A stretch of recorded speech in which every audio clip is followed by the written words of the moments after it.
buddy, put that thing back in its holster. We haven't gone anywhere. I don't understand. Check out the MichaelDukesShow.com for information on how to get access to the podcast. Welcome to the party, pal.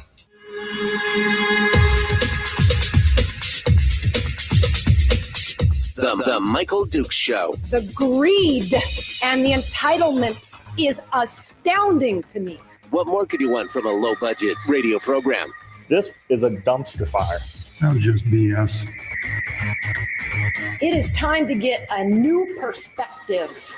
We know just what you need, and we've got just the cure. Open wide and prepare for a steaming hot cup of freedom. I just don't fathom it. The Michael Dukes Show, streaming live across the world. Live around the world on the internet at MichaelDukesShow.com and across the state of Alaska on this, your favorite radio station and or FM translator. Hello, my friends. Welcome back to the program. It is the Michael Dukes Show. It is the hump day edition of the Michael Dukes Show, which means middle of the week, downhill slide to Firearms Friday. We could see that from here. We're ready to go. We got a lot of stuff to go over today. It's just you and me, and we're going to hit a whole bunch of headlines. We're going to talk about the Republican Party. We're going to talk about AKLNG. We're going to talk about a new series of articles from Senator Robb Myers, who has he's put it forth here. I think he's into his third of 5 or 6 different articles that he's going to talk about with the state. We're going to do a deep dive into that in hour 2 this morning, as well as a variety of other things that are going on around the state. And we're going to open it up to your phone calls as well today, because somebody yesterday was complaining that we didn't hear enough from the people. We needed to hear what the people were thinking. So I thought, well, why not? We don't have any guests today, so we'll bring folks on to see what they have to say. Phone number to call, which is open right now, is 319-527-3864. 319-527-3864. So we'll open up those phone lines today for, well, any topic, because this is all about Alaska today. It's all about Alaska, and it's all about where we're going as a state, and it should be an interesting discussion, and it's going to be a bit of a deep dive. We're going to get down into the weeds on some of this stuff and talk a little bit about some of the fundamental underpinnings of what's created the problems here in the state of Alaska, and then a lot of that deep dive is going to take place in hour 2 when we get into these articles from Robb Myers as we go throughout that. Before we do that, though, let's take a quick break, a brief look at the weather of what's happening around the state of Alaska. There's some winter storm watches right now for the Anchorage area and the Kenai Peninsula, where they've got a heavy mixed precipitation possible. That includes ice and rain, snow and rain, with a total accumulation between 3 and 6 inches, plus ice accumulations in the Kenai Peninsula around 0.2 of an inch of that. Wind gusts as high as 45 miles an hour. That's East Turnagain Arm and the Western Kenai Peninsula, Interior Kenai and Turnagain Pass. And that's going on from tonight through late Thursday night. So there could be some difficult travel if you're going to be traveling around, especially back and forth between Anchorage and the Kenai. Tomorrow, there's a large moisture plume along with a warm air mass and a low pressure system that's going to start this evening, and it's going to be snow at first, and then once it gets to temperatures are going to rise a bit, then they're going to get some freezing rain on top of that, which will be fun. I mean, why not? It'll be fun.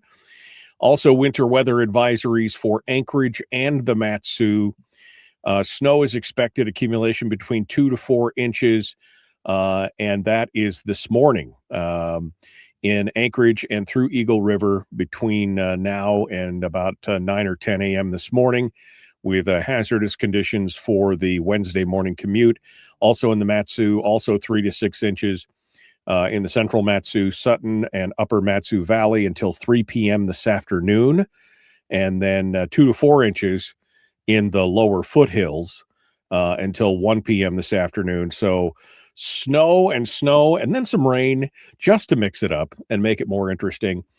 Current temperature is 15 degrees down up in Anchorage. It's 20 degrees here on top of the world in Homer, Alaska, 20 below in Fox, minus 23 in Fairbanks, and 12 degrees above zero up in the Wasilla Fishhook area of the Matsu. So warm it up because it just can't decide what's going to happen here as we go through.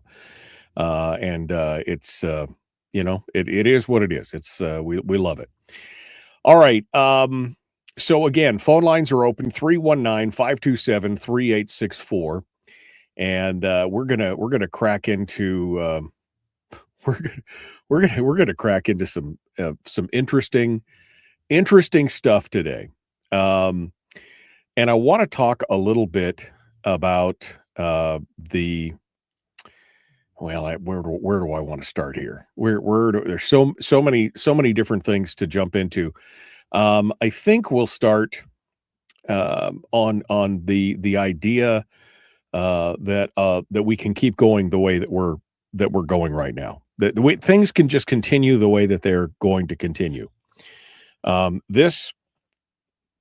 We've seen an inkling of this last year when the Senate Finance Committee was doing a press conference, and they were hot and heavy in the middle of the budget last year, and they were talking about, this is what's going on and that's what's going on. And at one point, Senate Finance Co-Chair Bert Stedman, who in my mind is right about 50% of the time, right? He and I agree on, like half the stuff he does. I'm like, okay, that makes sense. His vicious pushback on things like defined benefits and some of these other things make total sense. And then at other times he does things that make no sense at all from a long-term fiscal standpoint. But they're in the middle of talking about the budget for last year when all of a sudden, kind of out of the blue, he makes some mention about the upcoming fiscal year, this fiscal year that we're coming into right now. And at the time, he said something along and I wish I had taken the time to. I have the audio because I cut it out. I was so kind of shocked by it. I was like, I got to soundbite that, and I did. And maybe I'll pull that up this week, and we can go back and listen to it in the 100% verbatim words. But his paraphrase was basically, hey, we've got a tough year coming up next year. It's going to be even worse than this year. And what he was talking about, of course, was the governor's 10-year forecast and the fact that we are $1 billion upside down before we even get started this year, and that it was going to be a very difficult year. But then he went on to say, but let's not focus on that now. Let's focus on this. And this being the current fiscal year. And I want to say that this is indicative of a larger problem. This is indicative of a mindset that we seem to have in this state. And this is, we're going to come back to this in hour 2 when we talk about Robb Myers' new series of articles, because he kind of addresses part of this in that. But this is part of an overall mindset where we have lost the ability to think about the long-term consequences, fiscal consequences of our actions. That instead of looking at something like this holistically and decide what is the best long-term outcome for the state, we instead are worried about just what's going to happen this 1 year. Or maybe this 2 years, because it's an election cycle, and by golly, we need to make sure that we have enough money on the books, and we've done enough to make sure we get reelected. And that is kind of a consistent. Again, it's just a snapshot of the overall feel of the majority of folks in the legislature. Not every one of them, There are some there that are concerned about the long-term fiscal issues and stability. But those people are few and far between. And in fact, a lot of those people who have tried to bring that to the forefront, who have tried to discuss it and bring it to the public's attention, have instead of being listened to, instead of being lauded, instead of people going, "Oh yeah, that makes," instead they're vilified and they're blocked and they're thrown under the bus, and eventually they're betrayed and kicked to the curb. And I'm thinking specifically about the prime example of this being Representative Ben Carpenter.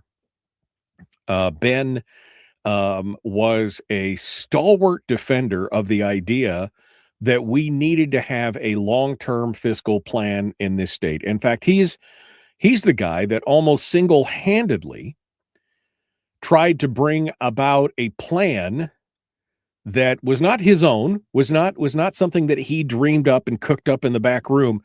It was basically, he's the one that tried to implement the plan that was brought forward by the bipartisan financial the working group back in 2021. The working group in 2021 had created a plan, and again, bipartisan. Some of the most progressive people in the legislature and some of the most conservative people in the legislature came together from both parties, from both bodies, from both chambers, minority, majority, and they all sat down and they hashed out over a period of weeks this fiscal policy. And once that was done, and this was all, by the way, this was a forced, I don't know if you remember how the fiscal policy working group came to be, but it was a forced proposition. The minority had basically held hostage the legislature to say, we're not going to vote from the CBR, the Constitutional Budget Reserve. We're not going to give you our 2/3 vote on this unless you agree to sit down and have a discussion about the long-term fiscal policy in the state of Alaska. It's one of the times that we can hold up and look at it and say, look at what these guys did a good thing, right? And so over the course of the interim, the Fiscal Policy Working Group met, and they came out with a handful of suggestions that were unanimously supported by all the members of the Fiscal Policy Working Group. Now, again, I can't stress enough how philosophically diverse this group was. You had people like Jesse Keel and others who were on the more progressive, bigger government side is great, and then you had folks on the other side like Ben Carpenter and Kevin McCabe who were smaller, more limited government folks. And yet when it all came about and all was said and done, they all unanimously came out and supported this fiscal policy. And the policy was pretty clear. But the one thing that stood out to me in the discussions of all this stuff was that they had also not only come up with these points of policy to change for a long-term fiscal plan for Alaska, but they had been very specific about saying this needs to be done holistically, meaning as a whole, the body as a whole. You can't just, they basically said, you can't just ones and twosy this. You can't just take one of these ideas and apply it and think it's going to fix our fiscal woes in the future. You have to do all of these things together because they all intermingle and they all interact with each other. And that's what Ben Carpenter tried to do. For the next 4 years, Ben Carpenter consistently tried to bring up pieces of this bill. And of course, he was immediately stymied by I don't know, maybe somebody out there can tell me exactly which part of the body is responsible for this. I don't know if it's the Rules Committee or the Judiciary Committee or whoever, but somebody got the bright idea to say that even though every one of these policies have to do with the fiscal, it's a fiscal policy. It's a fiscal policy working group, right? All of these are fiscal policies. So instead of being able to put together an omnibus bill that had to do with fiscal policies, they were told, sorry, these are all, the single subject rule applies and you have to do each and every one of these individually. Now, understandably, The components like the constitutional amendment that would have protected the permanent fund and the constitutional amendment for a spending cap, those obviously have to be separate because they can't be combined with anything else. But every other part of that legislation could have been combined into a single bill because the single subject is a long-term fiscal policy, right? They're all part and pieces of every little thing. But they stymied in there. And then there was always, you'd get part of a bill up there and either he wasn't getting the support or they started to Christmas tree up a bill that he put forward that that put stuff in it that had nothing to do with the fiscal policy. And he fought this battle for 3 or 4 years. And of course, at the very end, he brought up probably one of the most distasteful things for conservatives in regards to the fiscal policy, and that was, of course, the discussion about whether or not there should be a broad-based tax in the state of Alaska, and made it very clear that the only way that he would support this broad-based tax that he brought up was that if all the other components were put in place as well, because that would be the only, including a spending cap, and that would be the only way that it could be that he would support it. Because then those things would be offset by the spending cap, et cetera, et cetera. And predictably, the conservative base in the state of Alaska was not thrilled by the idea of some kind of broad-based tax, because quite honestly, we're all a bunch of children. And we don't want it. Everything's fine just the way it is, although it's not. And we don't want to give the government more money. We're already giving it to them in the forms of dividends and everything else. But we just can't. And then when they were reminded of that, and his support of that tax was mischaracterized during the election season, and his opponent, Jesse Bjorkman, went out and told an absolute fabrication, an absolute lie, that Ben supported sales tax, that he supported taxes. When, again, it's a half-truth, but again, Ben was very clear he would only support this if all the other components, including a spending cap, were part of it. But it doesn't matter. The damage was done.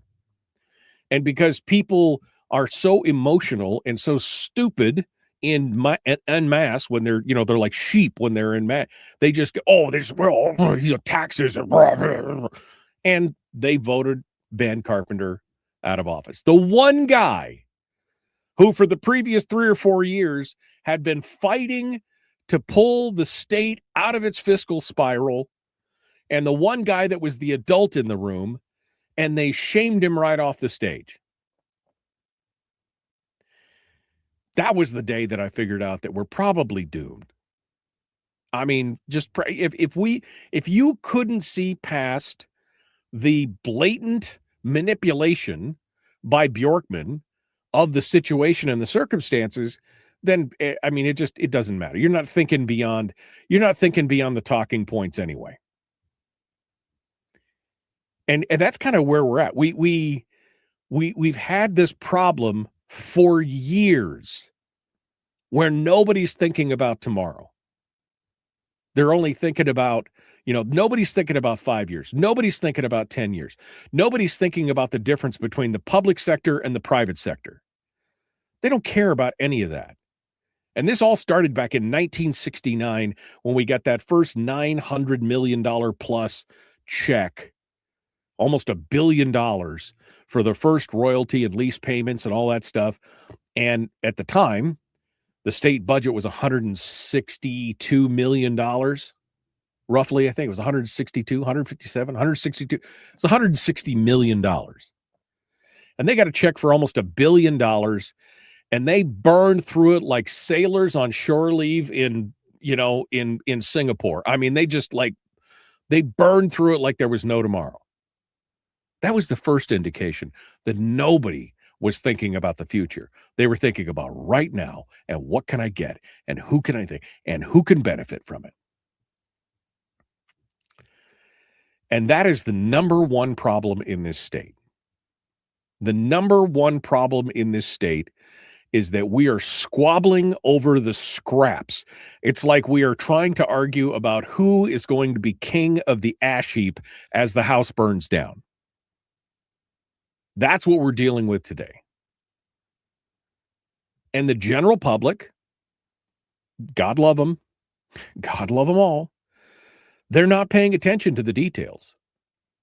They ascribe about 5 minutes to thinking about the politics of the state when they go to vote, and they generally just vote for whatever they've seen or the sound bites, or they vote for their party, and they don't give it another thought for the rest of the year, although they'll bitch and complain about the rest of it for the rest of the but they won't.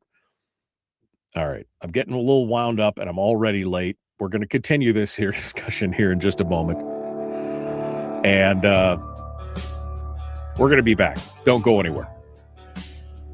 Phone lines are open. If you think I'm wrong, feel free to call me up and contradict me. 319-527-3864. We'd love to hear what you guys have to say this morning. The Michael Duke Show. Common sense, liberty-based, free-thinking radio. Back with more right after this.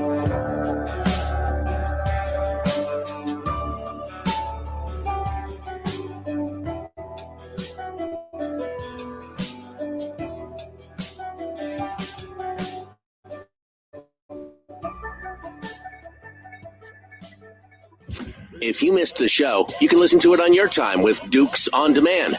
Oh, and it's free. Like America used to be. Streaming live every weekday morning on Facebook Live and MichaelDukesShow.com. Okay. All right. Where was I? Where was I before I lost my mind?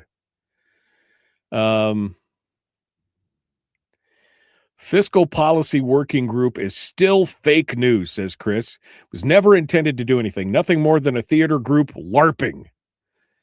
I mean, they came up with some solutions. Now, I would agree with you that it was never intended to be. I would not say that it was never intended to do anything. I would say it was never intended that they were going to adopt or accept what came out of the Fiscal Policy Working Group. Although surprisingly, the Fiscal Policy Working Group did come up with a pretty darn good plan. That's the thing. And yes, it may have been theater to many, but in the end, it was a pretty darn good plan to figure this stuff out. Sybil says, Ben Carpenter is amazing. He'll always have my vote. Yeah. Colleen says, Ben is brilliant. I wish he'd stayed in the house and kept fighting the good fight. Well, I think he was just frustrated and tired of getting, pushed down and pushed around by the folks in the House. And he thought if he could take this fight to the Senate, it'd be a good opportunity. That's how I read it anyway, Colleen. I wish he'd been able to stay in it. Because again, his replacement has not impressed me thus far, I'm going down here. Losing Ben in the legislature, says Terry, is one of the biggest mistakes Alaska has made. I mean, I know. I agree.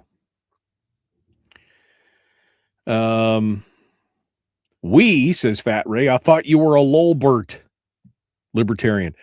I mean, when I say we, I mean collectively kind of conservatives, not Republicans, but conservatives. Because I'm a conservative libertarian, right? But so I kind of when I'm counting sides, I'm counting at that point. I'm counting on the conservative part when I say we. Frank says yes. It started in '69 and hasn't changed since. Fat Ray says, it's stupid to think that giving the government more and guaranteed money will restrain government spending in any way. Again, this goes back to the holistic nature of what they were talking about, that it had to have things like a spending cap involved so that any money that was generated would then have to be offset because they couldn't go over a certain amount. It was pretty bad what was done to Ben Carpenter by AKGOP and Bjorkman. Yeah.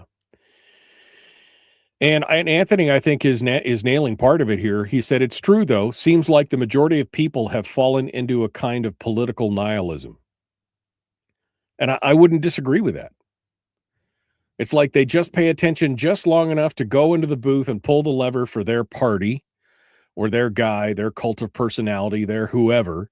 And then they don't even give it any thought beyond that. I've done my duty. I don't have to think about it anymore. I can move over. It's like jury duty, right? I did my duty, and there we go. I mean, yeah.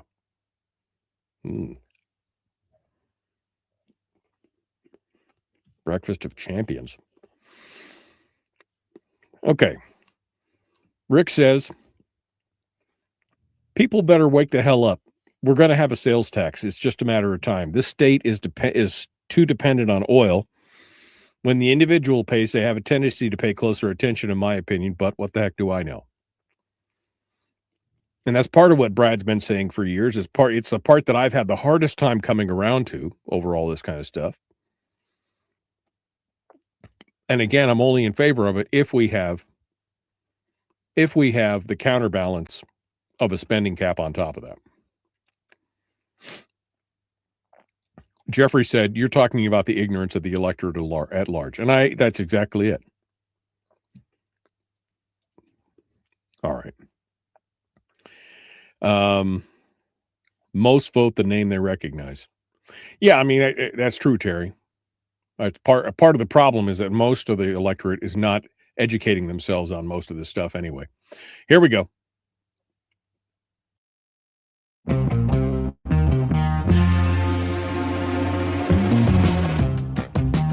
The Michael Dukes Show. Seriously humorous with a pinch of intellect. Sorry. That is humorous. Here's Michael Dukes. Okay. Oof, man, I got a little ahead of myself there. Let's talk about some of the other big dreams that are going on here as well. Of course, the big headlines these days has to do with the AKLNG project, the gas line.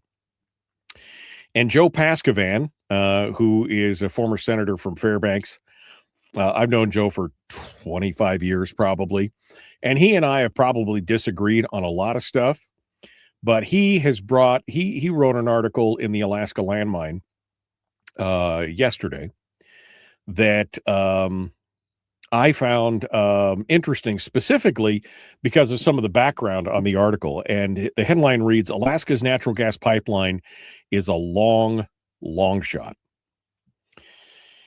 And he echoes some of the things that we've talked about on this program before. Again, I am hopeful but not optimistic on the AKLNG project. And quite honestly, the further that we get away from the end of December without having a final investment decision number, which is basically the price tag, right? They kept saying, oh, we're going to have a final investment decision, package put together by the end of the year. We kept hearing that all throughout the year, all going through the fall. And yet it is crickets. It's still crickets. The further we get away from the end of the year without getting that final number, the less likely it is that this project is going to go anywhere. But Pascovan goes through this and talks about the idea of a gas line. And of course, we've been talking about a gas line in this state since the 50s, the late 50s, early 60s. In fact, when they built the Alyeska oil pipeline, they actually had clearance and right-of-ways. And if you ever go look at where the pipeline goes over rivers and next to the highways, coming down through the interior out of Fairbanks towards Delta and things like that, if you actually go look at those things, you'll see that on most of the bridges where the pipeline is crossing, you'll actually see that the pipes only take up about half of the trestles for the bridge that they're on. That's because at the time when they did a lot of the design on this, they were expecting there to be a parallel gas pipeline that ran next to the oil pipeline. And there were supposed to be two sets of pipe there. that there was going to be another set of pipe for gas coming down in conjunction with the oil. And of course, that never happened. So we've been talking about an AKLNG line for years. And, it's always just right around the corner, always just right around the corner, always just right. I remember talking about it when we first got started on this program 25 years ago, just right around the corner. Paskvan then goes into a comparison talking about the competition, which is Kitimat. Kitimat in British Columbia is a Canadian project. It's called LNG Canada Development. And it has its export terminal just south of Ketchikan in Kitimat. They have started to export. They just started exporting in July. Their first gas shipment left Kitimat for Asia in July of 2025. And they've already got it done. They've already got it started.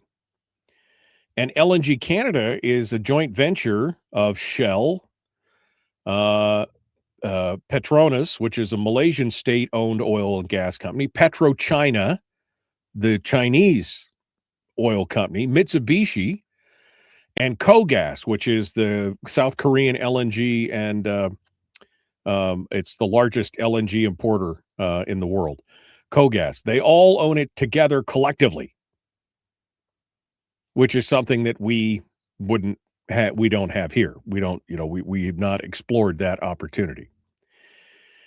It's the largest single private sector investment in Canadian history, and they've got it. They're up. They're running.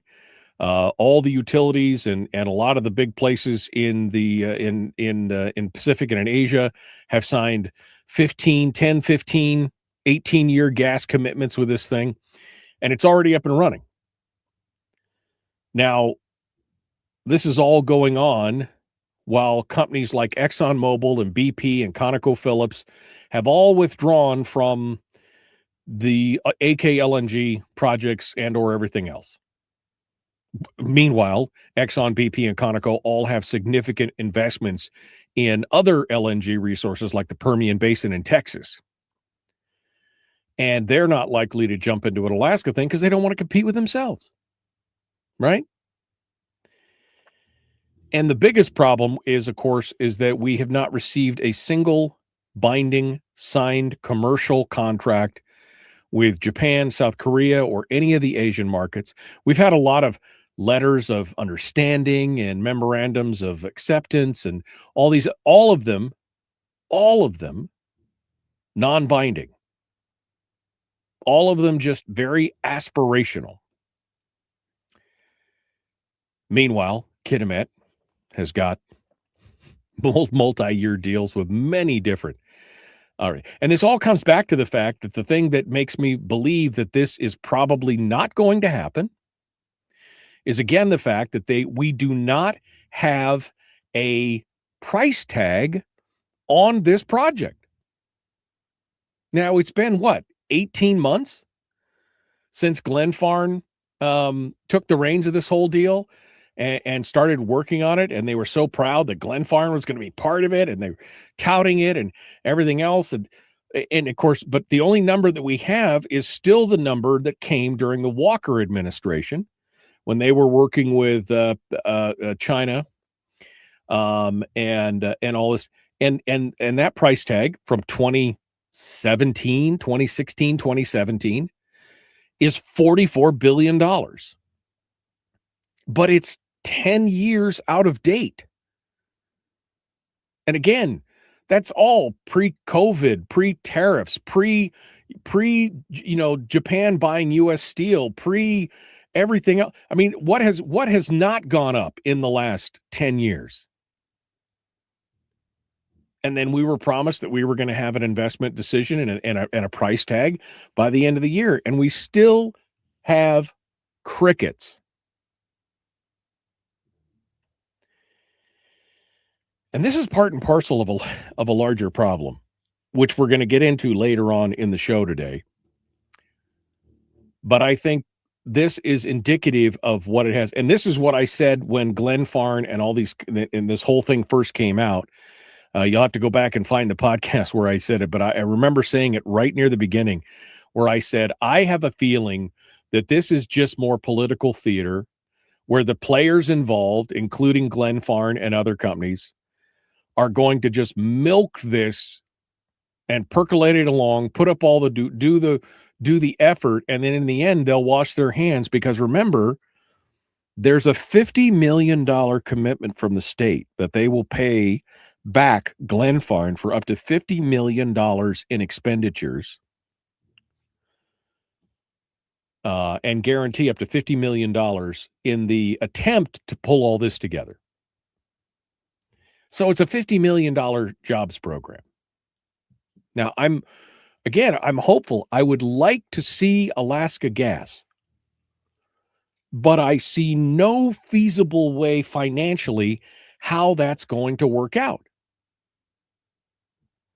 And the more we see things like this and the more they delay things like the ultimate price tag, and there's some movement, there's some, these signed letters of, again, they're not legally binding letters of intent or contracts to purchase. They're just letters of interest. Oh, yes, if you built a pipeline, we'd be interested in buying some from you. I mean, not guaranteeing we will, but we'd be interested in it. And so what I've been saying this whole time is where I think we're at. I think we're going to look back a year from now, and I think we're going to find that what happened was that it was a $50 million jobs program for Glenn Farn and all the people that they work with so that everybody got paid. Everybody got paid, and it hasn't moved the needle at all. And when it's all said and done, we'll be back to exactly where we were before because the economics just don't work at this point. Now, I hope I'm wrong. I really, really, really hope I'm wrong.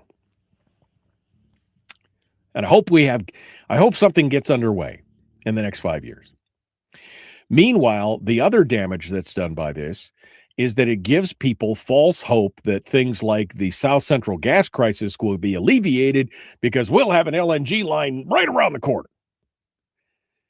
And some utilities have decided not to look at other alternatives like importing gas, even though it's going to put us in a crunch.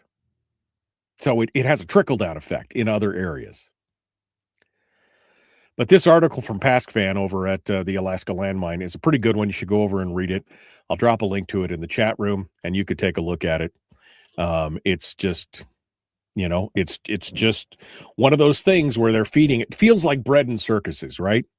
They're just keeping us entertained. They're just keeping it. They're just floating the hope that, just pay attention to this shiny object, and it'll be and then everybody will be so disappointed when it doesn't happen. So disappointed. And of course, we'll be $50 million poorer because, well, that's what Glenn Farn had. They had a guarantee to get paid. That's what's going on. All right. We got to go. We'll be back. The Michael Duke Show. Common sense. Liberty-based, free-thinking radio. Phone lines are open, 319-527-3864. We return with more right after this.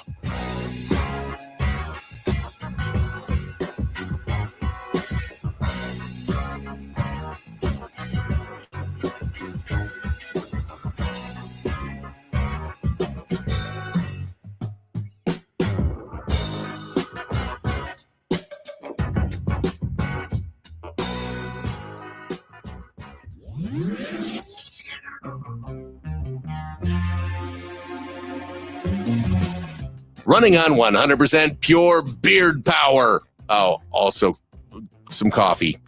We dip our beard in coffee. Ha, nice beard. The Michael Duke Show.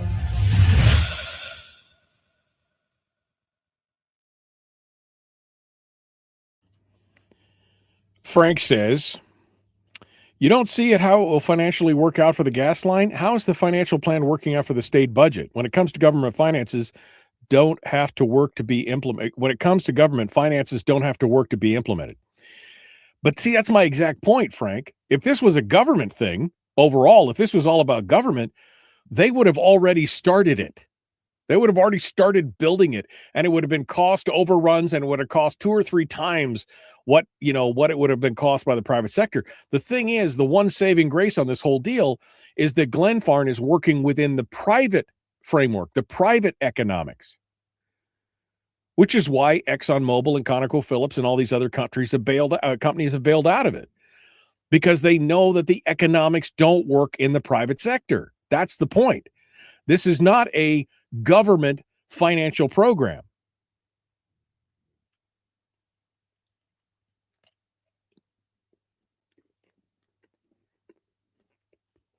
Excuse me. I had this delectable, I just couldn't help myself this morning. A little bit of donut. Ben Carpenter says, welcome, Ben.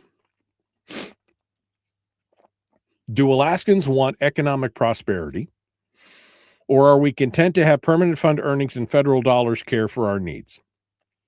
Our actions say we don't believe private sector economic growth is possible or more important than government spending. And that's true. We're going to get into the why of that more in hour 2. Fat Ray says, Michael is right. We ain't getting a gas pipeline out of this Glenfarne thing. No, I don't think we are. As I've said from the very beginning, I believe that this is more smoke and mirrors, and it's one more way. Because remember, before Glenfarne got started, they got a commitment from the state that the state would offset $50 million of their costs. If they would guarantee $50 million in the process of doing all this thing. It's a job. That's what it is. It's a job. It's a way to take in $50 million and not have to produce a thing in the end. Just kind of throw your hands up in the air and go, oh, we tried. We tried.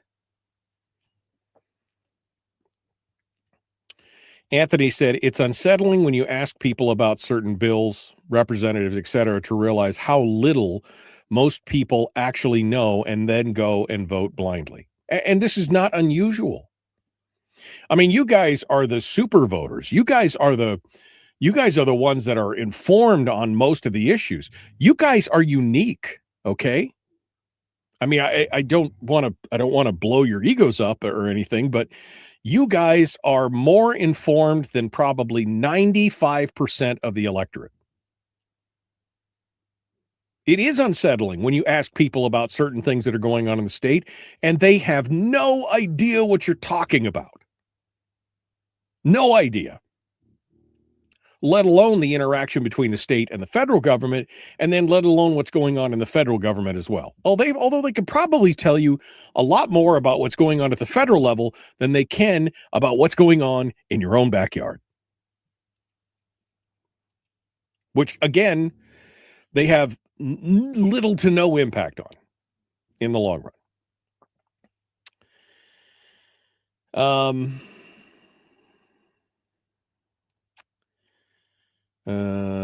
All right, I'm dangling a carrot for a rabbit. Good morning, Bill. Happy hump day. Hump day. Brian says, just one more study away from implementation. I mean, that's the thing, right? We're always just one more study. We promised to study the study that we've studied before with the previous study, now with a former study, and of course the final study, which we will have to study to make sure that it was all. I mean, yeah. Alberta is going to be the next great energy producer, says Rick, trying to get the Southern Pipeline back on the table. They may call it something else to make it sound different. Yeah.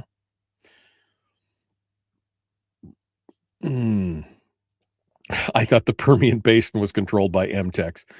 That's funny, Bill. That's funny. MTEX is the landman, fictitious company in landman. Good morning, good morning, good morning.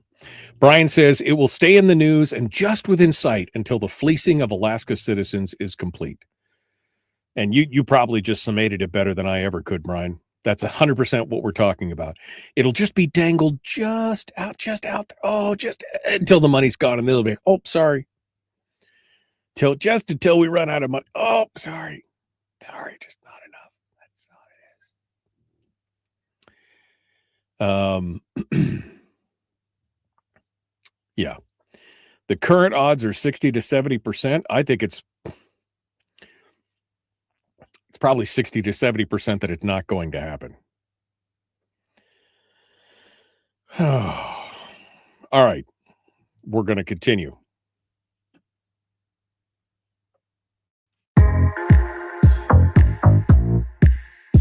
The Michael Dukes Show. Not your daddy. Wait, sorry. Not your daddy? Ooh, not your daddy's talk radio. Whew. I was scared for a second. Thought we were going down. Here's Michael Dukes and the show.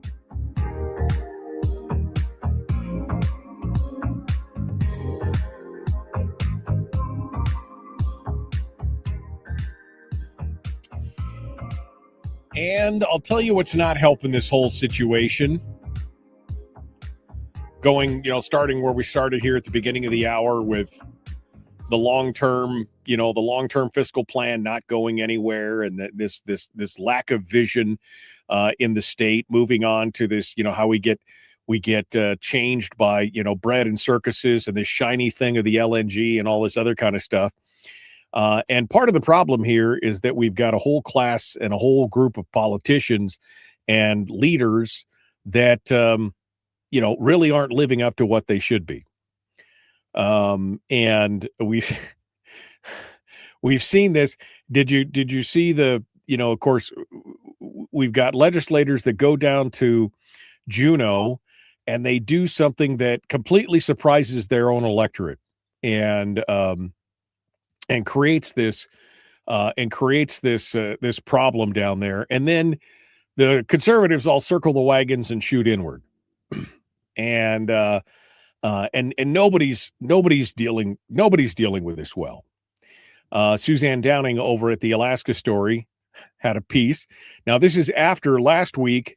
Remember, Rob Yunt was censured by the or I guess I guess it wasn't. I guess it's charged for anyway. Rob Yunt was called on the carpet by a couple of districts in the Republican Party.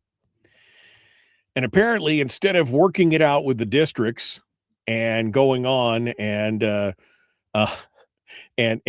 dealing with it head on that way, he took to Facebook and basically argued that Alaskans should stop reading conservative media and only get their information from government official sources. This is according to Suzanne Downing. This is what she's saying. In a Facebook post titled, "Trump called it fake news and Alaska is living it," Yunt launched a broadside attack against what he derisively called Alaska's bloggers, accusing them of spreading crap sandwiches, chasing clicks, and misleading the public.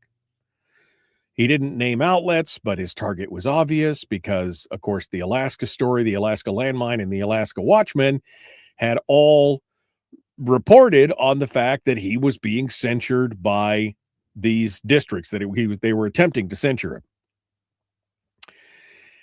He proposed that Alaskans should stop reading independent reporting and instead rely on politicians, government bodies, and other official sources for their news. Here's what he wrote. People should get their information from elected officials posting updates, city council, school boards and assemblies, government meeting packets and minutes, community boards, and official live streams. Although he did say, oh, don't get me wrong, a free press is essential, but there's a real difference between journalism and profit-driven clickbait. There is? I mean, really? There's what? You really believe that there's a different...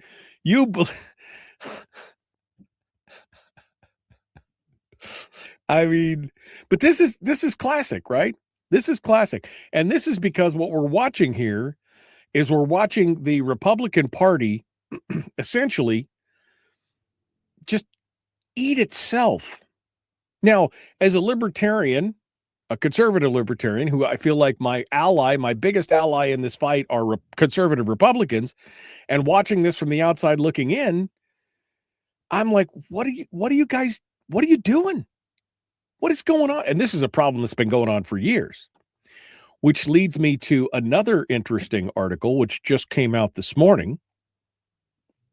Now, I talked about this article the other day. I don't know if you remember this, but I was talking about Zach Gottschall, who's a former vice chair of the Republican Party. And he wrote an article the other day that was in, I want to say it was in the Alaska Story and Must Read, if I remember correctly. And he wrote this article that basically argued that the Alaska GOP leadership is basically failing because they've ignored repeated formal actions taken by the local House district committees. And he basically said, these are not suggestions. The committees are supposed to be the makeup of this whole thing. It was a good article. But instead, here's the long and the short of it. Sorry, I got a little stumbly there. Great article. He decided to put up or shut up. And now he's announced that he is running for the chair of the Alaska Republican Party, mounting a direct challenge against Carmela Warfield, who's held the position for less than 2 years. Now, Carmela seems like a nice gal, seems like a nice lady from what I've heard. Made some real bold assertions when she was running to be the president. I have attempted to get her on the program several times, including right after she became the party chair. I got her contact info and I reached out to her, and she actually responded and said, "Oh, I'm just getting my feet under me. Let me get rolling. And then we'll be on the program." And then it was crickets. I haven't heard from her since. I'm talking about like direct text messages, folks, not trying to work through I'm talking about direct text messages of, "Hey, can you come on the program to talk about this?" So after the first 3 or 4 months, I realized that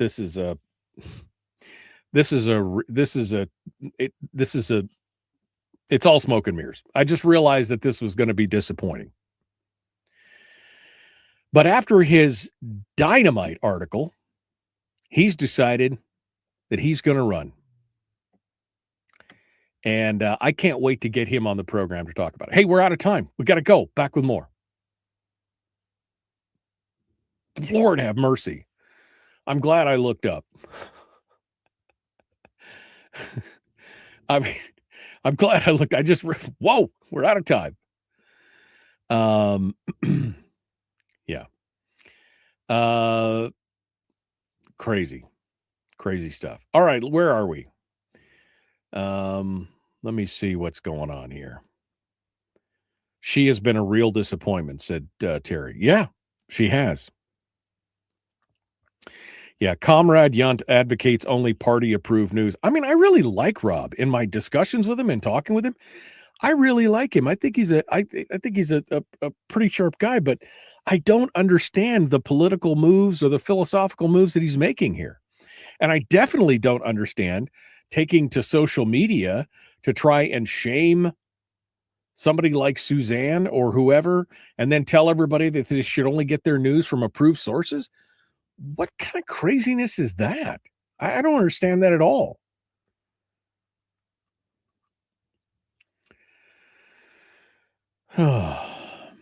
Politicians not living up to what they say. Go figure.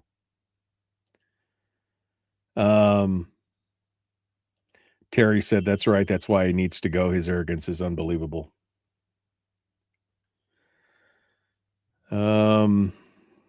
Renee says, "Republicans are eating themselves. Is that a surprise?" I mean, historically, not really. I really only get surprised when the Democrats eat themselves and they start fighting it amongst them, because that's unusual. But for Republicans, it's just a Tuesday, right? Aren't libertarians already conservatives?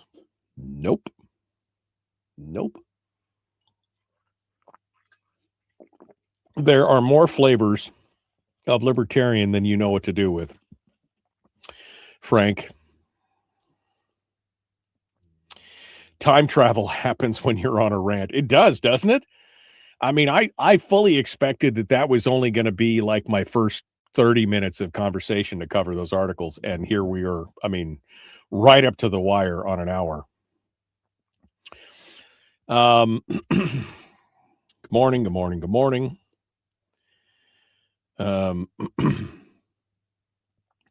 Renee, Kim says to Renee, Renee, they're too busy joining Democrats and binding caucuses to further any of their Republican needs or goals. I mean, that of course assumes that they believe in the Republican needs and goals.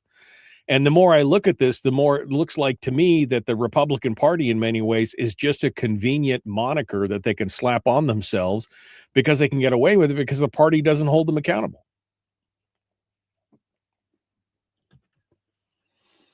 That's what's going on.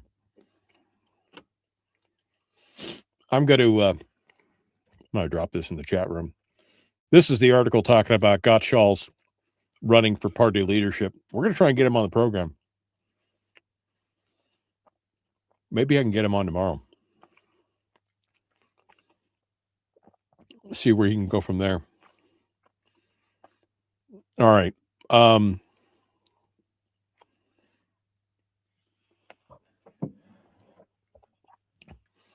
The former party vice chair also took aim at what he described as a shift in the role of party leadership away from stewardship of Republican principles and towards political calculation, access, and personal advancement. Again, they're all fighting right now about who's going to be king of the ash heap while the house burns down around them. That's what's going on. Lord, I didn't even get to this other article talking about the Angela Rudell talking about the permanent fund dividend, which is this is a fascinating article. Anyway, let me go over here. Oops, almost closed the important window there. Almost clicked the important window. What are the Republican needs and goals, says Ben. You know, Ben, that's a very good question. That's it. Ben, you know, you should come on the program tomorrow. Let's all bully Ben into coming on the program tomorrow and talk about this. That's what we should do. Ben, if you're willing, you should come on the program tomorrow. And we can have a long conversation about everything that I'm going over today. We should do that. Everybody tell Ben that he needs to be on the program tomorrow. Let's bully him into it. And I mean that in a kind, loving, jovial way. But let's have that conversation, Ben. I would love to discuss this more deeply. I mean, hell, it could be a 2-hour discussion as far as I'm concerned. We could start at 6 and just go throughout the whole show, do the whole show on this tomorrow. That'd be a great lead up into Firearms Friday, wouldn't it? Be a great lead up. Just me and Ben hanging out. Me and Ben hanging out, having a cup of Joe or can of Monster and maybe a donut. I'll bring donuts, Ben. Virtual donuts. I'll bring donuts. He says, let's do it. You want to do the whole thing? You want to just free form it you want to go all 2 hours, or you just want to do an hour? You tell me. I'm good with either way. I don't have anything planned for tomorrow. And of course, every legislator and their mother is traveling to Juneau right now, so they don't want to talk to you. Or me, you know what I mean? So yeah, Ben says he'll do it. Let's see if he's going to do it for an hour or 2 hours. Because I'd be down to he and I just pick it up at 6 and go through the whole show. All right. It's time to get back to it. Oh, man. I got this next one's going to be interesting. But the phone lines are still open. 319-527-3864. The Michael Duke Show, Common Sense Radio. Let's do this thing.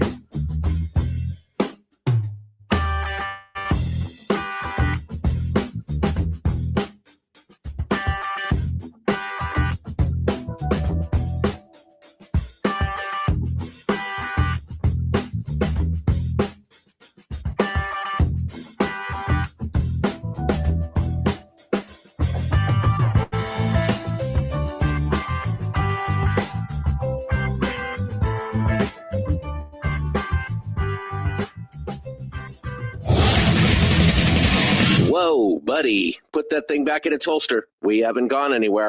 I don't understand. Check out the MichaelDukesShow.com for information on how to get access to the podcast.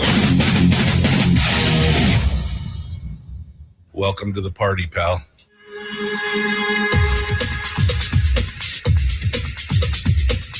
The Michael Dukes Show. The greed and the entitlement is astounding to me.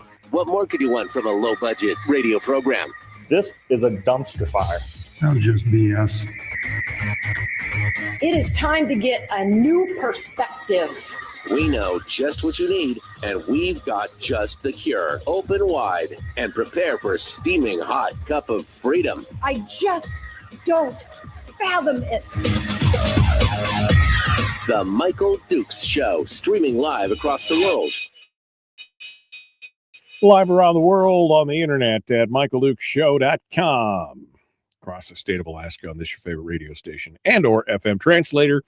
Wednesday edition of the Big Radio Show, already in hour 2. I almost ran over the top of the hour there. I was into it so much. I've been digging deep and diving deep into a lot of stuff here this morning. And it's been a good discussion so far. We're going to continue that discussion here in hour 2. Now the phone lines are open. And if you've been listening and you're just mad as hell and I'm not going to take it anymore, and you want to call in and tell me how wrong I am or how right I am, you can do so at any time during this hour, 319-527-3864. 319-527-3864.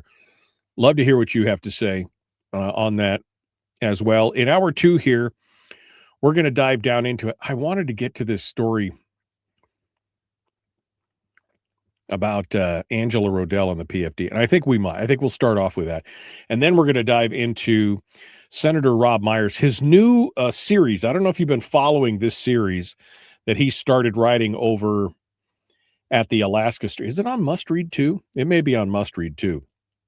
But I know it's on, it's over on the Alaska Story.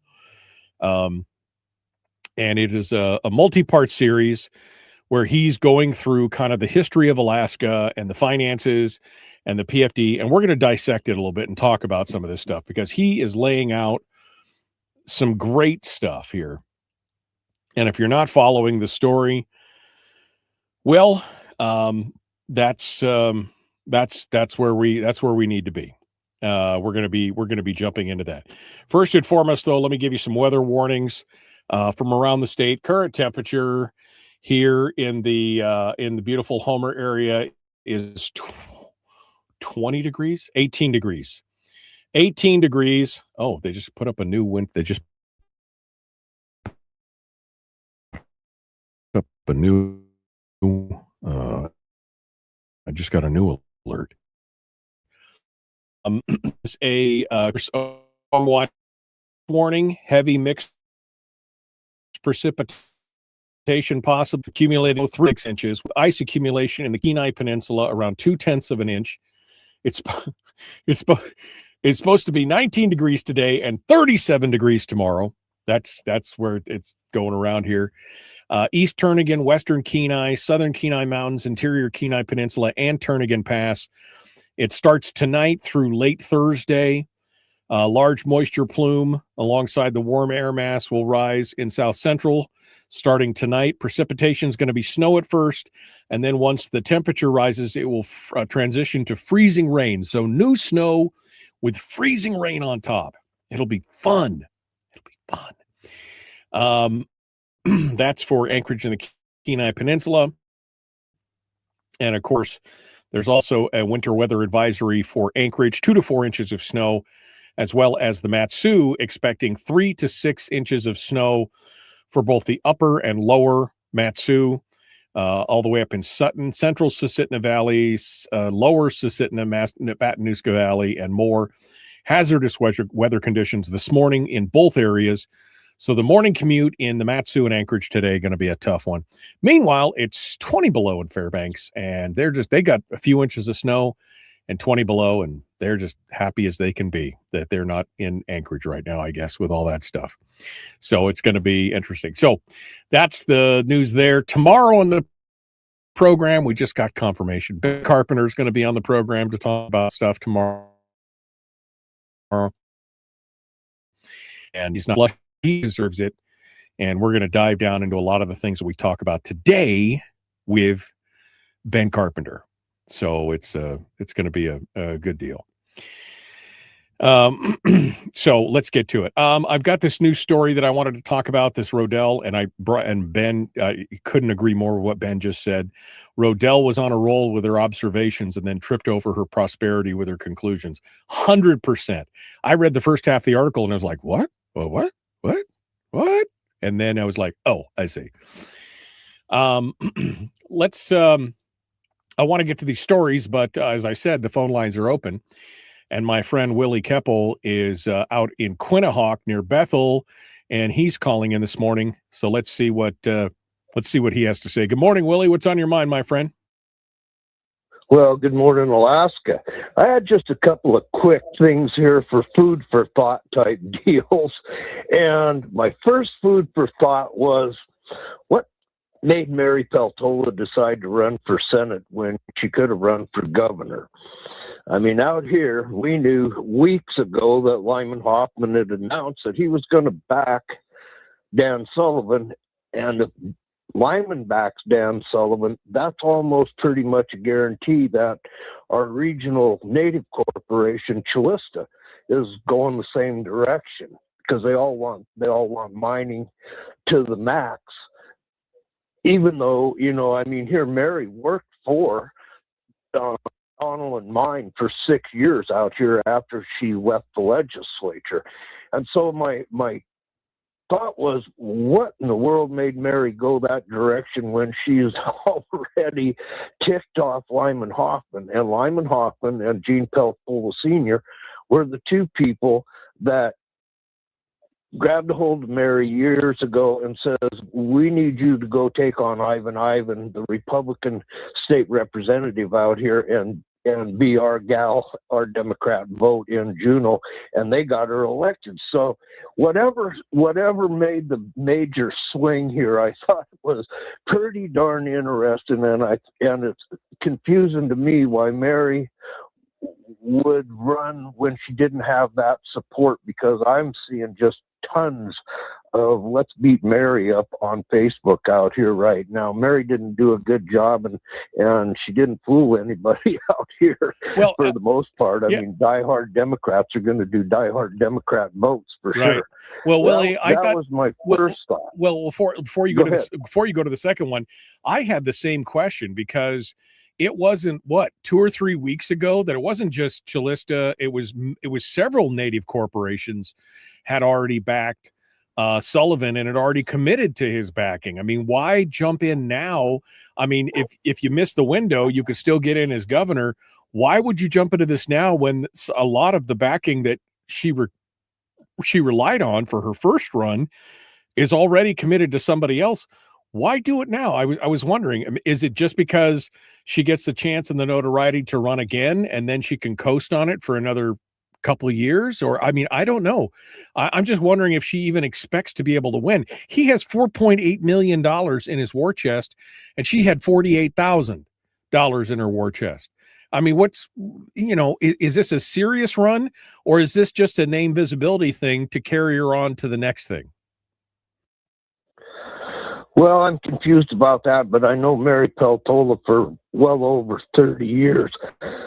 Excuse me. Yeah, and Mary's always been about her own pocket. That's number one thing for Mary. That's why she has so many ex-husbands, I mean, Buzzy's the one exception that was unfortunate when he crashed his plane. But she's been a stair-stepper her entire life out here.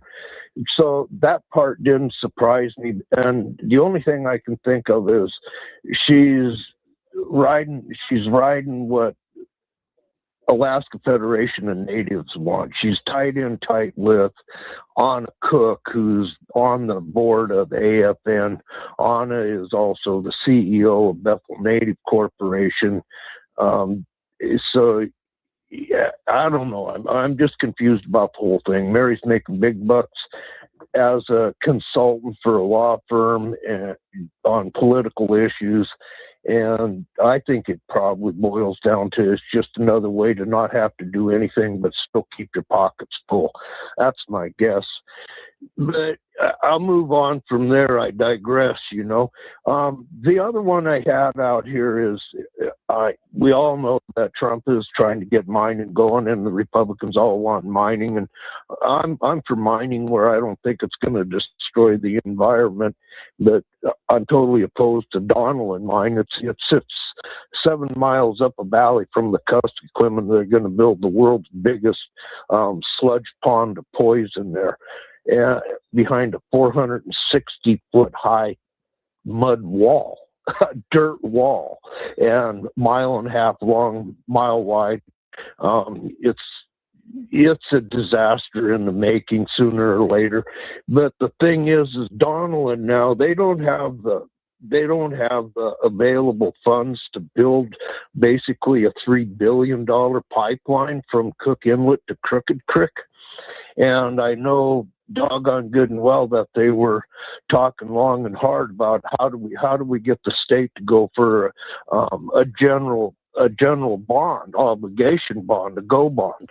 And I think that what they were doing was trying to get Lyman to put a go bond out there that they can get a rider attached on. I hear Lyman is going to throw a go bond out there for relocation of villages. He got pretty upset with me out here because I've been making too much noise about just taking $1 billion straight out of the CBR and putting it into a rebuild, relocation, whatever fund out here. It's going to take years, and the destruction is, I mean, these villages are flattened. That got hit by that typhoon. They're flattened, and to me, I don't see a reason to rebuild there. They need to do something different instead of sink more money into it. I have a lot of friends that are in Anchorage right now, relocated, and they're going, no, we ain't going back there. That was a nightmare. We floated 3 miles in the middle of the night, not knowing if we're going to the middle of the Bering Sea or we're going inland. Right. They're not going to go to bed with that thought on their mind every time they hear big storm coming. So Lyman's going to throw this bond is the word I get. Throw a bond out there that is going to end up being like a Christmas tree for everybody else in the state that wants to start throwing bond issues onto a general obligation bond for the state to go fetch. We could end up with $3, $4, $5, $6, $7 billion bonds sitting in front of us because there's no funding. Right. And the question that I keep getting down to is why all the smoke and the mirrors? Why is Donlin tying in with Glen Farm?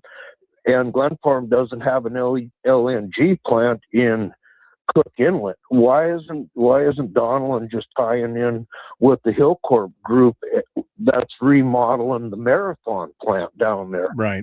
Because I really believe that's where the gas is going to have to come from. It's going to be from, what did Brad say, $12 million for an LNG tanker to come in. Right. That's where the fuel is going to have to come from, in my mind. It's going to have to be imported. Questions is why all the smoke and mirrors? Let's just get down to the nit and grit. Well, and figure this out. I think you probably hit on it there. Donlin sees an opportunity to maybe tag on to this general obligation bond, and they see the opportunity there, and so maybe they can grab onto that and benefit from it. I think that's for sure. But like you said, as I was saying earlier, I think this whole Glen Farm thing, quite honestly, I believe is just smoke and mirrors until the money runs out. And you're right. We're going to have to be importing. We're going to have to be importing gas, in the near future, because there's going to be no pipeline. Even if it was approved today, there wouldn't be enough time to get gas in here from the North Slope before we start running low. We're going to have to import anyway. So I think it's a combination of the two things. Glen Farm's out there doing smoke and mirrors. It benefits them to sign up with Donlin to show that they're doing something. And Donlin hopes that by putting this out there now, they might be able to tag on to this general obligation bond thing with the rebuilding of the communities. And let me ask you one final question, Willie, before you go. My thing is, first of all, I don't know why it's the state's responsibility to rebuild all these communities I don't know why it's the state's responsibility, but even if it is, shouldn't there be a requirement that if they're going to rebuild the communities, they rebuild them back in an area where it mitigates the chances of this happening again? It's like Chivac. Chivac was moved in the late 50s, and they moved up on top of a bluff. They got hit by the typhoon, but they only lost a few roofs. They weren't flooded. The whole village wasn't wiped out, right? And that's because they moved them from down in the flats in the floodplain area to where they were up on top of a bluff. Why don't we, if we're going to rebuild these communities, shouldn't it be required that they move to an area that's more protected from the environment and is not going to flood? I mean, shouldn't that be part of it? Well, I totally agree. And the issue I've been pushing out here is I talk to all my friends that are in Anchorage, and they're still sitting on their councils. If you're from Kipnuk or Quig or Kong, whatever, they still have their councils in effect, even though they're all living in hotels in there. And I'm going, hey, look, there's Bethel sits on high, dry ground that's not going to get washed away. They have a jet airport there. They have a hospital that is humongous. We've literally dumped $1 billion of federal money into building up everything that Native Health has in Bethel, and it's understaffed. It basically is a jet service to go back and forth to Anchorage to Alaska Native Services in there, but we have a high school that's only 50% full. Our schools are 50% full. We're losing people just like Anchorage, and they have all this area out there. And so, what I'm floating with one of my friends, Bugsy, is why don't you guys all just decide to take that federal money, come in here and buy 2 native allotments, a native allotment, which is still under BIA protection, but natives can purchase. You could have two allotments put together and turn that into a town site right next to Bethel, and you can build a road that goes 6 miles over to the slough where you have Napakiak, where we just spent another $50 million in a flood zone building a brand new school. Put a bridge across there, then Napakiak can tie straight in. You can have 3 villages relocated right next to Bethel. Never have to worry about it. Big barge, ocean-going barges come in. You have jet services to Anchorage. You've eliminated all those multiple flights with somebody accompanying to go back and forth just to go to the hospital for whatever they need, whatever checkup. Right. They always make somebody fly with you. There's so much money that could be saved. It's unbelievable if they just moved everybody to the Bethel site, and they're going, and we don't have to worry about our houses floating away with grandma and the kids in it. And I'm going, yep, exactly. Right. Well, they don't have to worry about any of those future problems. That's the thing. If they get out of the flood zone areas and do all that, they could fix it all in one fell swoop.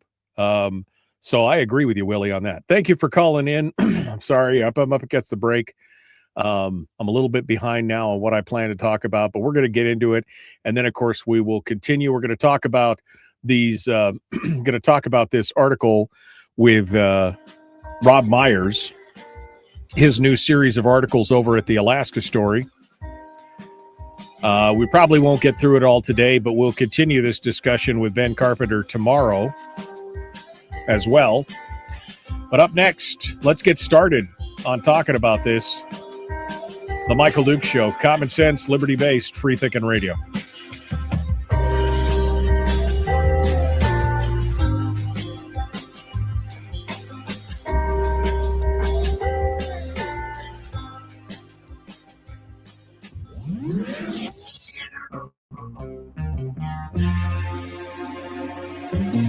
Listened to by more staffers in Juneau than any other show, because their bosses told them to.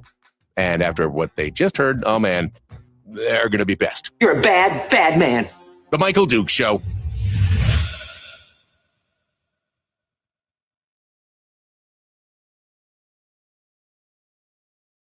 Okay. Let's see. On the Mary Peltola thing, Brian says, I suspect that there's a pile of money pushing her. And I'll be honest with you, I don't disagree. I think the timing of it is super weird. And again, my suspicion, don't be suspicious. Don't be suspicious.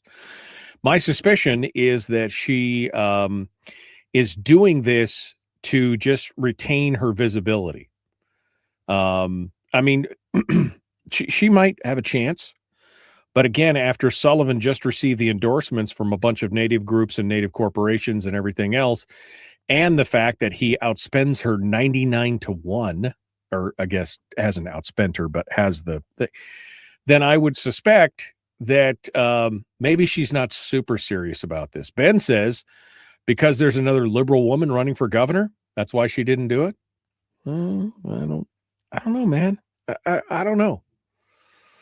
I don't know. I suspect that part of this is just, again, raising her visibility and her name recognition to maybe springboard onto something in the near future. That would be my thought, that she runs for this, doesn't win, but then maybe comes back for another office in this short period of time. I mean, Murkowski has already endorsed since she announced, Murkowski has endorsed Sullivan over Peltola. And these are gal pals, right? These are gal pals. I have a feeling that there was a conversation behind the scenes where it was Lisa and Mary said, yeah, go ahead and endorse him. I don't really care if I win or not. I'm just doing this for the name rec. That's kind of how I feel. Terry says, never vote for Bonds. Yeah. Frank says, Willie, you're against Donlin, but you're for rebuilding. I don't know if Willie's for rebuilding, but I mean, I have the same question. Again, I'm not trying to be a dick, but I'm asking the question, is it really government's responsibility to rebuild these people's community? Well, it's the same question that I ask when you get government monies to rebuild huge areas in Florida and other places after they get wiped out by the umpteenth hurricane. Is it really government's responsibility to you? I mean, you chose to live there. Is it really, Terry asks, why doesn't the Native corporations fund the rebuild? That's a good question. And Frank says, well, it's because the non-resident taxpayer will pay for it. Yeah. Murkowski backing Mary, said Kim. No, I mean, it came out this morning that, or was it yesterday? Where did I see it? I'm looking here.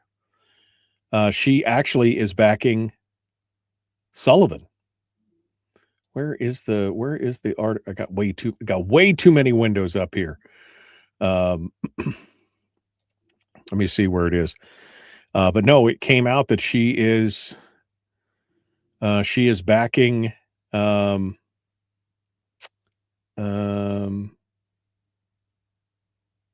where is it? Anyway, no. She is backing she's backing Sullivan. So we'll see.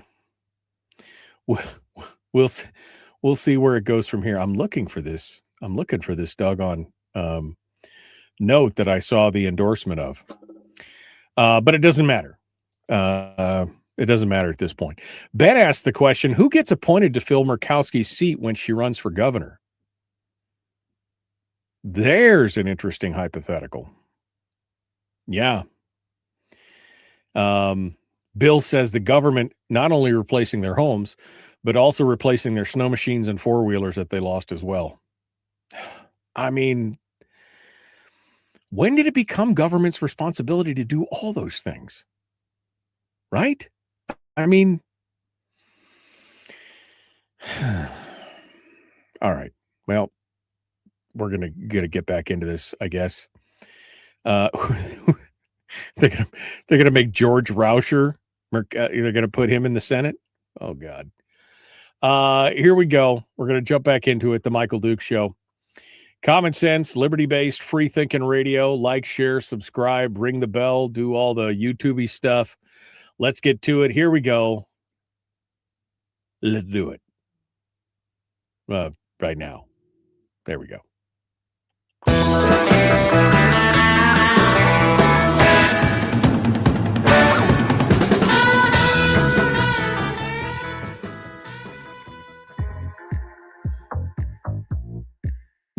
The Michael Dukes Show. Not your daddy. Wait, sorry, not your daddy? Ooh, not your daddy's talk radio. Whew, I was scared for a second. Thought we were going down. Here's Michael Dukes and the show.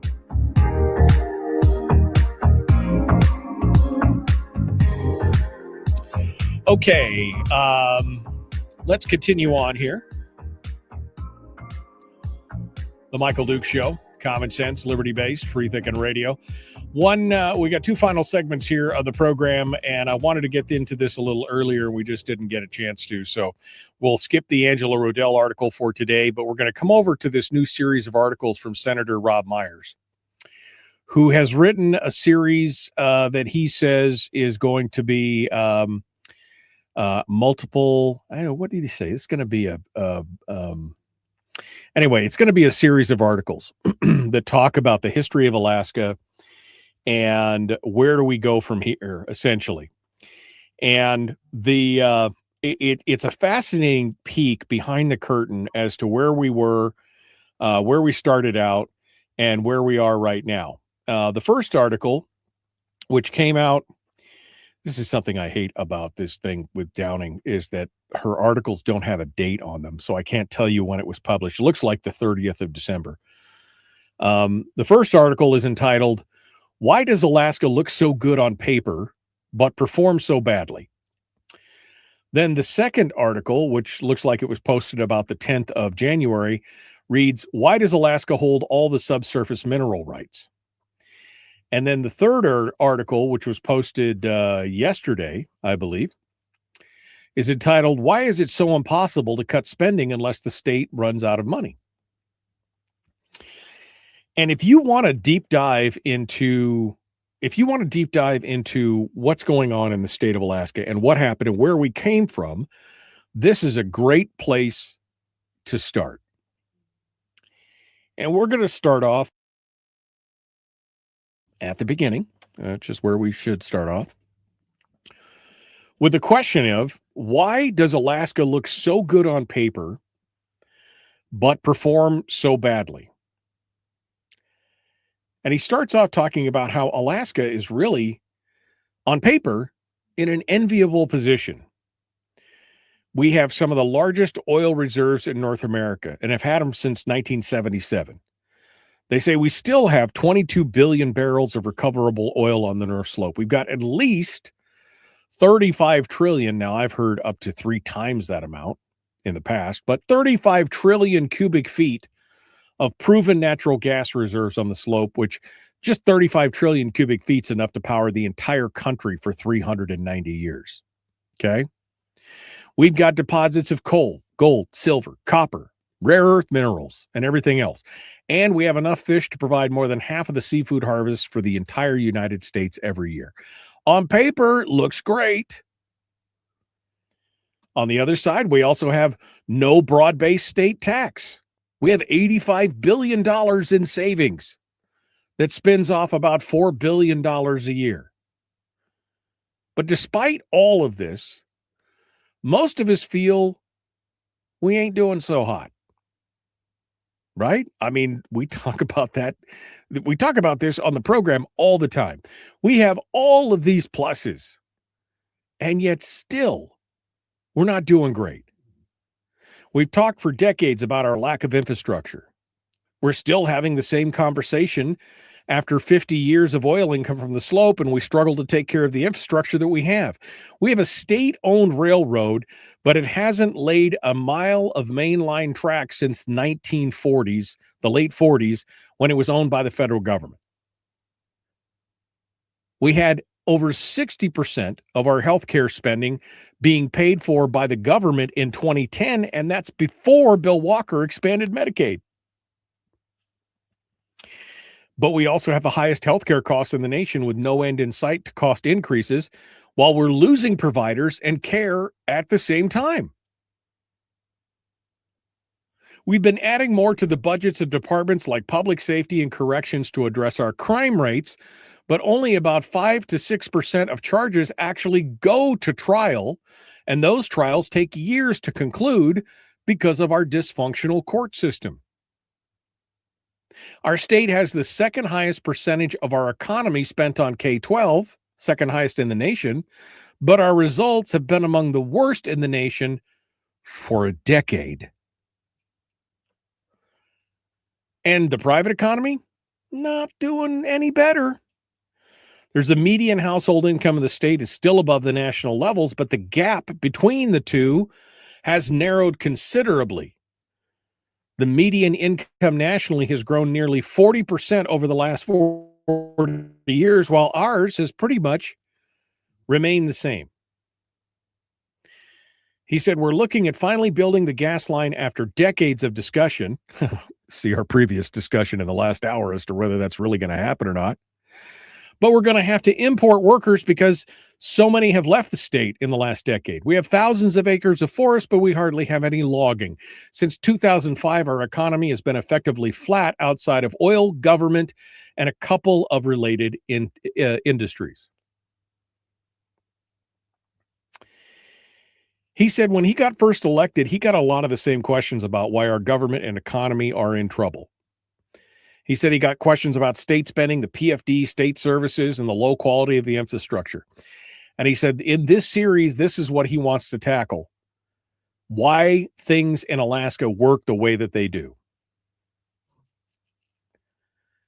And what he says is most of this is going to point back to that most of the problems that we're having are extensions of the incentives and the structures that they set up in the 70s.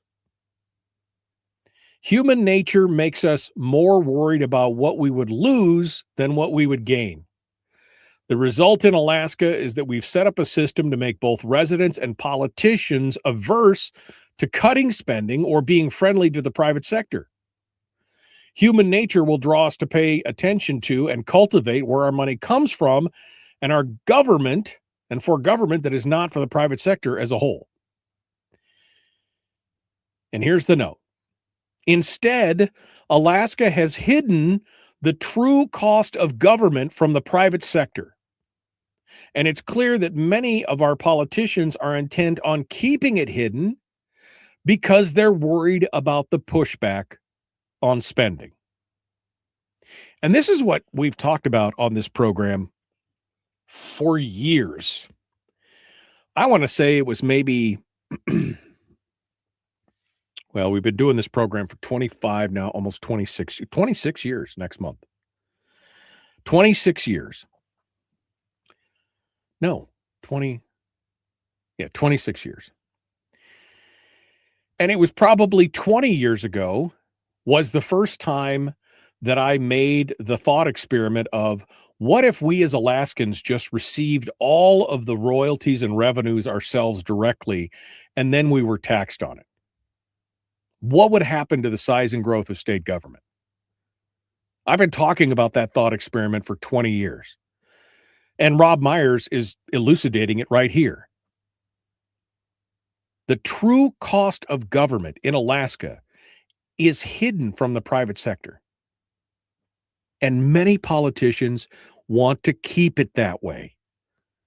That's why that would never happen. Because again, if each and every one of us received a check, for example, of $20,000, $25,000, each member of your household got a check for $25,000. So mom, dad, 2.1 kids, y'all got it. You got $100,000, right? In revenue from the state directly. Boy, it's happy days are here again. You could take a vacation. You could do it. You could take some time off work. You know, do you have to work? Does mom have to work? Can only one of you work now? I mean, it's all right. All these things are going on. But see, then a week later, you get another check and you get another thing in the mail. This time it's a bill from the state of Alaska. It's a tax bill for the cost of government. And you had to take that $100,000 and you had to write the government a check of $90,000, $92,000. What do you think would happen in the state of Alaska?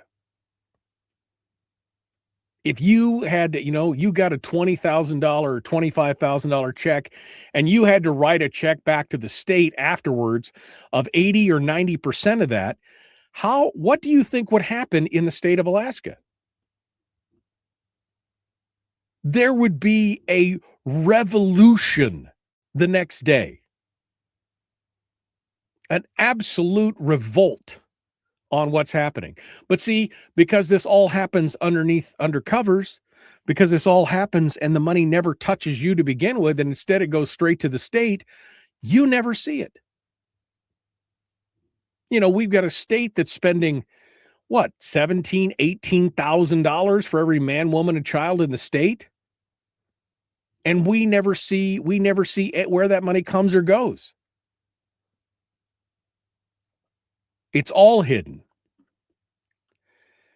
And that's the first little nugget out of the first little article by Senator Robb Myers over at the Alaska Story. We're going to get into number 2 here in just a minute. And we're going to wind out the show for today. Tomorrow on the program, Ben Carpenter is going to come on with us, and I'm sure we'll talk about this as well.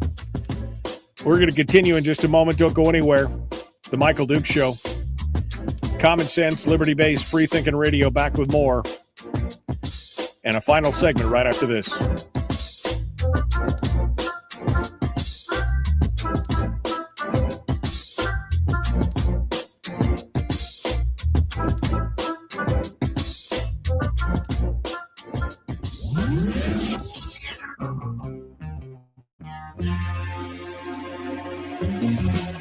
Running on 100% pure beard power. Oh, also some coffee. We dip our beard in coffee. Ha, nice beard. The Michael Dukes Show.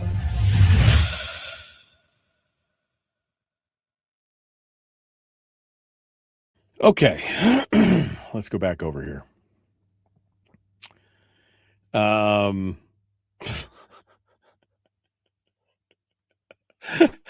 Chris Hayes just said, back to the question of what happens when Lisa Murkowski jumps out for governor and who do they appoint her into her seat?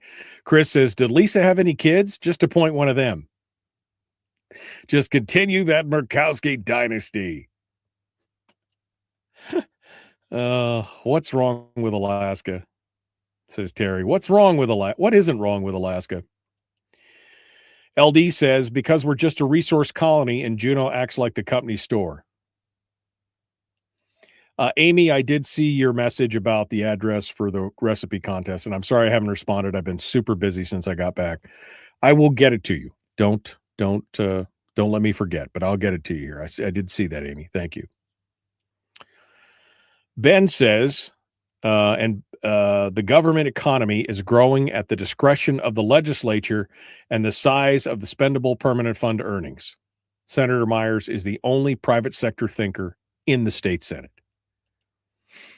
Yeah.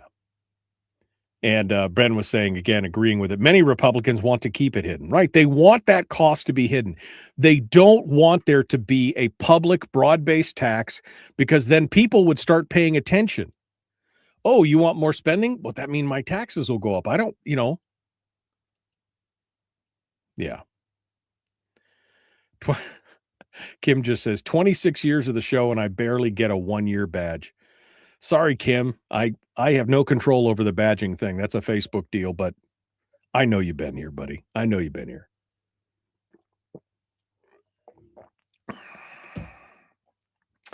Terry says it's time for a revolution.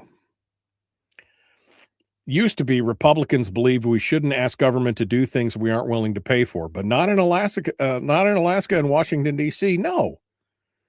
That's the thing. It's been way too easy to just say, we'll just have the government do it.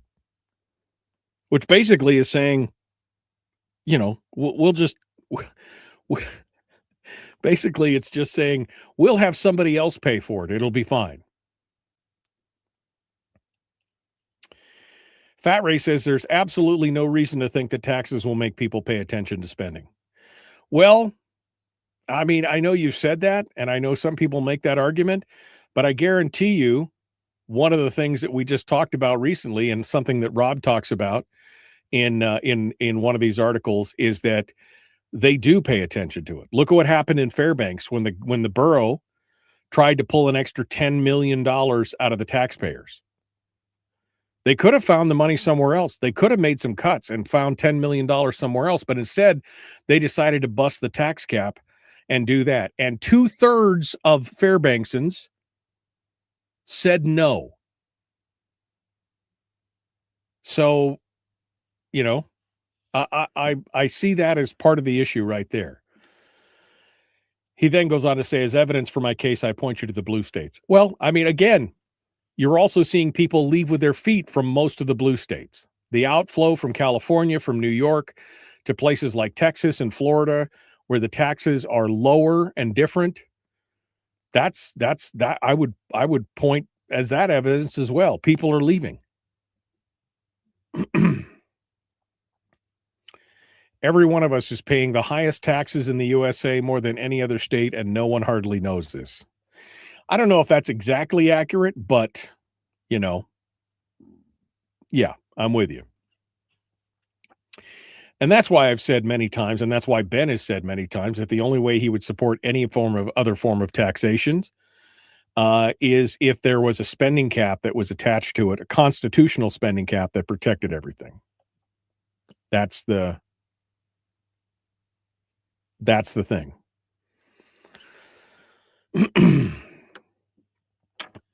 The governor needs to stop bringing forward a supplemental budget in December because they can't live within their means. You'd save millions. I mean, what's the supplemental budget this year? 250, 270 million? We won't really know till the first week of the session, but I mean, yeah. Oh, that was our budget last year, but we overspent it by $250 million. Sorry. What? What? Yeah, this whole thing is a hot mess for sure. Yeah, supplemental equals second budget. But what about second breakfast? What about second budget? What? You see the guy, I could just see the Hobbit. But what about second budget? In betweens, supplementals. I mean, what about all that stuff? Doesn't he know about those things? Yeah. Second budget. All right. We're 15 seconds out. We're going to run out of time here before I get through all this stuff. So it'll be me and Ben tomorrow to talk about these things. Hopefully he wants to do the whole show. We haven't talked yet, but we'll talk here in a little bit. All right. We got to go. The Michael Duke Show. Common sense, liberty-based, free thinking radio.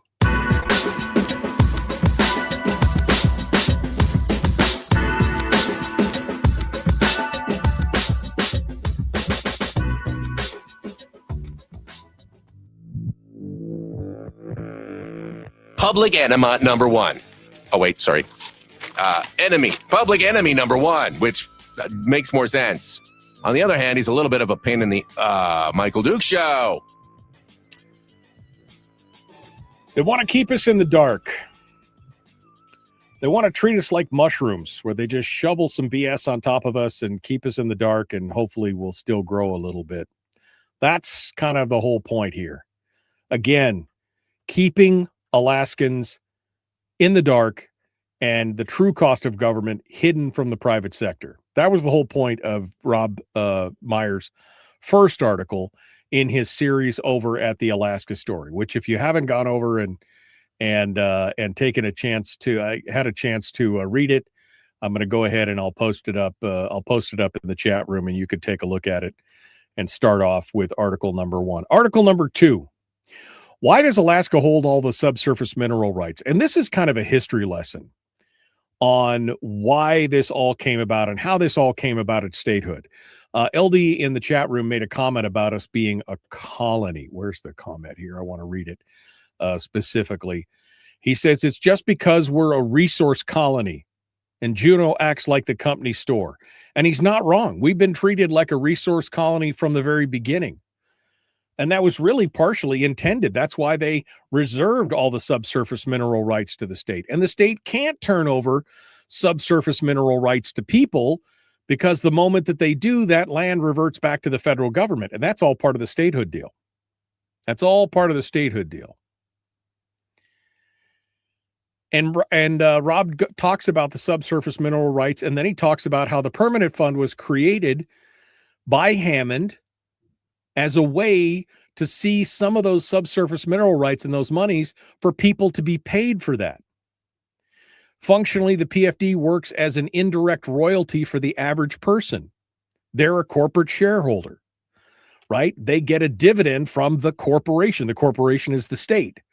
The state well, collectively owns the resource. We're all resource owners and shareholders, and we get a dividend at the end of the year for the proceeds of selling that stuff. He also makes a valid point that this component, the permanent fund dividend, also fulfills the constitutional mandate in Article 8, Section 2 of the Constitution, which says that the natural resources of the state shall be managed for the maximum benefit of the people. But see, what happens is that when the state holds on to that money, when they take that money, instead of letting it go to the individuals, there's a strong argument that the resources are being managed for a special benefit of only some of the people, namely those who've got the best lobbyists, rather than the benefits of all the residents in the state. And he goes on to talk about more about the mineral rights and, that this is part of the, what do they call this? The paradox of plenty and the resource curse. Rob talked about this when he was on the program here a year or so ago. He was reading a book he was reading some histories and some books that talked about, places like Venezuela and Saudi Arabia, where the governments had taken control of the natural resources and what that kind of caused and what that created. And he said, and he pointed out, he said, the problem is that when the governments own these things, it leaves the largest resource in an area in the hands of an elite few. By moving the money directly into government coffers, it removes the capital need to start businesses. It removes a significant portion of accountability from the government to the people, because the government has its own very large revenue stream that does not come from the people directly or the private economy as a whole. People stop thinking about making sure that the government is using their money wisely and start thinking about how to get their hands on a portion of that money instead. And quite honestly, that's where we're at right now. We got a whole lot of people thinking about how to get their hands on a portion of the money. His third article actually talks about the breakdown of, how many people are directly employed by the state and governments and how many are indirectly employed. And it's upwards of 40 to 50%. And then when you count spouses and friends and people who believe in bigger, badder government, you're talking about over half the people in the state are dependent or philosophically supportive of getting all that money into government hands. And then all they have to do is get the best lobbyists or figure out how to get their hands on a portion of that money.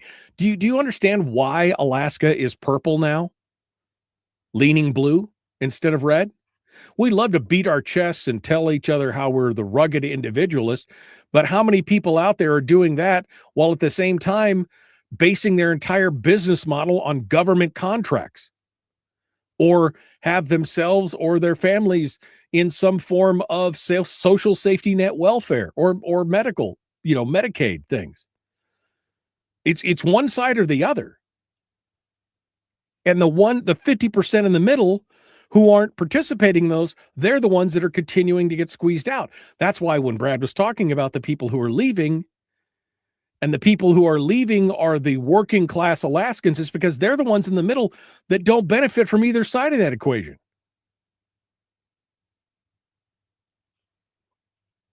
This is, folks, this should be an eye-opening wake-up call. And unfortunately, as we talked about earlier in hour one, the vast majority of the electorate is just not even paying attention to this. Now, I would argue, and I know Fat Ray in the chat room is going to go crazy on this, I would argue that if they had some skin in the game, some visible skin in the game, they would pay a little bit closer attention. As proven by what happened in Fairbanks last year before, when they tried to instigate a $10 million tax over the tax cap. They tried to bust the tax cap. And the citizens overwhelmingly said no. 2/3 of the vote said not only no, but hell no. And again, this is in a town that's leaning, purplish blue as well. But even they said no more. We support schools, but no more. I would argue that until we get some skin in the game, we're going to continue to just ignore it because it's easy. And because it's all that free money. But see, that ride is coming to an end. That e-ticket ride is coming to an end. And when there's no more money to draw from the permanent fund or anywhere else, and if we're able to stop this combining of the permanent fund so they can't attack the corpus, so they can't draw from the corpus, they're going to have to face the music. There's going to have to be, a point to where we can't spend anymore. Again, that's actually the title of the next article from Rob. Why is it so impossible to cut spending unless the state runs out of money? And I would argue at this point, we're essentially out of money. You can see the trajectory's there. We just haven't hit the end of the wall yet, but you could see we're out of money. And we should do everything we can to not avoid it, because it's the only way you're going to get these people into control. It's the only way you're going to get them to do the adult thing. Oh, that was the quickest 2 hours. Tomorrow on the program, former Representative Ben Carpenter from Must Read Alaska podcast is going to be joining us. And then maybe next week, we could start talking to some of these legislators. We'll see what happens. They're always so busy those first couple of days. Nobody wants to talk to you. We'll see what it's about. Meanwhile, I hope you enjoy the rest of your day. Be kind, love one another, live well. Don't forget to check us out on Facebook if you want to subscribe there, or YouTube or Rumble. And don't forget the podcasts available wherever you find podcasts, including my favorite, Spotify. The Michael Duke Show. Common sense, liberty-based, free-thinking radio.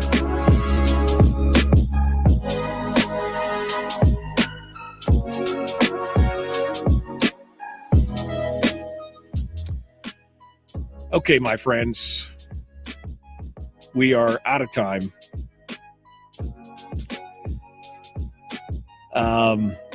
Ben says the government will be out of money the day it consumes all permanent fund earnings on government services, which we're only $660 million away from that. And we have a $1.2, $1.4 billion deficit this next year. So the end is nigh. That's all I'm saying. The end is nigh. All right. That's it for us today. We will catch you guys later. Be kind, love one another, live well. The Michael Duke Show, Common Sense Radio.